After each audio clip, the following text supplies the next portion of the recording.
Respeito do livro dos Espíritos, né, essa pergunta 1002, é, é assim, o arrependimento é a primeira etapa, não é? Porque se você pensar a nível de mundo material, a Terra, depois que uma pessoa pratica um crime, ela até pode se arrepender, mas o crime foi praticado, as pessoas foram prejudicadas, existe todo um contexto depois disso, não é mesmo? Se fosse assim, só arrepender-se e voltar-se para trás e tivesse tudo resolvido, seria muito fácil, as pessoas não teriam assim muito pudor, muitas vezes, de acelerar o mal, fazer o mal ainda maior, não é?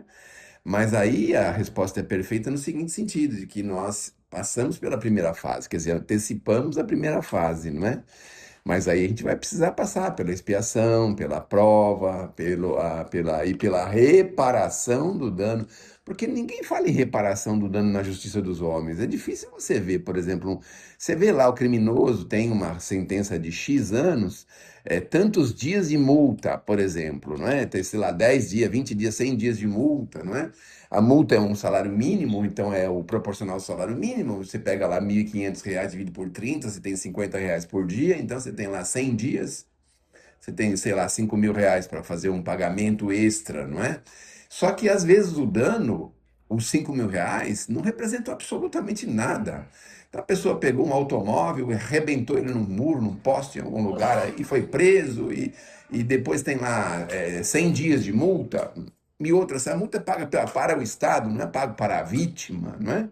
Que em tese o Estado é a vítima maior, tudo bem, mas a pessoa que recebeu aquela violência, aquele crime, aquela coisa? Então, realmente não dá para a gente acreditar que a gente vai mergulhar numa banheira, que a gente vai simplesmente se arrepender e vai limpar o nosso passado. A gente não pode acreditar nisso, porque isso daí, na verdade, é uma utopia da nossa parte.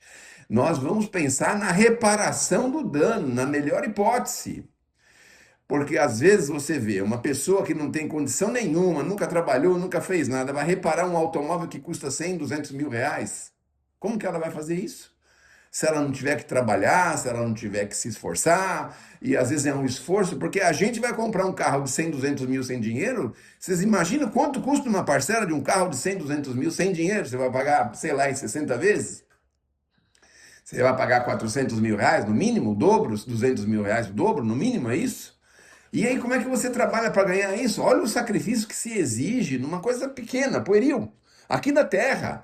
Porque a gente só pode entender que está reparado o dano se a gente conseguir reparar o bem material que nós causamos contra a pessoa. Se a gente não conseguiu reparar, não tem como, não é?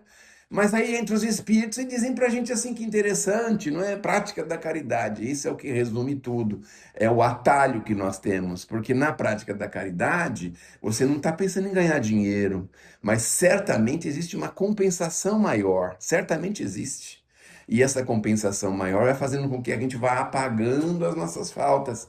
Nós demos o exemplo do automóvel de um dano maior, de um dano grande, mas e as pequenas faltas de cada dia que a gente comete? Como que a gente resolve? Às vezes com uma palavra mal colocada de um assistido, não é? Tem um amigo nosso lá de Itatiba que dizia assim que o assistido é apressado e exigente. E na verdade, nós não podemos esquecer que nós somos orgulhosos, não é mesmo? Vaidosos, porque se o cara fala alguma coisa para apressar, você já dá uma capoeira nele lá, uma voadora nele, vai procurar sua turma. Não é assim que acontece normalmente, na maioria das vezes? Então a gente vai reparando as nossas dívidas assim, suportando pequenos problemas, pequenas adversidades. Aqui o seu Gonçalves está lotado de história aí dessa caminhada que fazia na campanha Alta de Souza. Está lotado de como as pessoas tratavam os caravaneiros da Alta de Souza, e todo o Brasil tem caravaneiro da Alta de Souza, e eles falam, relatam como que são tratados em alguns casos, não é? Com menosprezo, com tudo quanto é tipo de problemas. Então é dessa forma que a gente vai apagando. Então o arrependimento é uma das etapas, mas e a reparação do dano? E depois que o dano foi criado, tem que reparar, não tem jeito. Porque se não tiver que reparar, a justiça de Deus não funciona, não é mesmo? Então é assim, tá bom, a gente vai reparar o dano na prática do bem, porque ele compensou o mal que ele fez para um, que a providência divina vai resolver, para favorecer o outro, né? Então, é óbvio que isso é uma lógica que a doutrina espírita adota. Mas a nossa irmã, o nosso espírito protetor aqui, achei até que era a irmã Rosália, mas acho que ela não é ainda, né? Então, acho que já foi. Ela fala da prática da caridade como isso mesmo, exatamente como isso, porque graças a Deus a gente não lembra do passado. Imagina se a gente lembrasse do passado, de todas as coisas que nós fizemos que não devíamos ter feito. Aí a gente tem o futuro pela frente, mas nós temos o passado atrás e o futuro pela frente. Nesse meio tempo, nós estamos no presente. E aí, como é que nós vamos fazer? Vamos conviver com esse passado delituoso ou vamos só viver com o futuro promissor? Aí é que vem o interregno das coisas, não é? Porque se você está na prática do bem, na prática da caridade, certamente você está arrumando o seu futuro, preparando-se para o futuro. E uma coisa que eu vi essa semana que eu achei fantástica. No último final de semana, 90% dos brasileiros, ou 80% dos brasileiros, receberam uma mensagem no meio da noite. Tinha um título chamado Misantropia. Essa mensagem, que foi enviada de uma forma indelicada e pueril, foi feita de uma forma criminosa até, fez um alerta para todos nós, porque na melhor ou na pior hipótese, a prática do bem, sabe o que que é? Amor pela humanidade. E você sabe o que significa misantropia? Ódio pela humanidade, ódio pelas pessoas. A prática do amor é amor pela humanidade.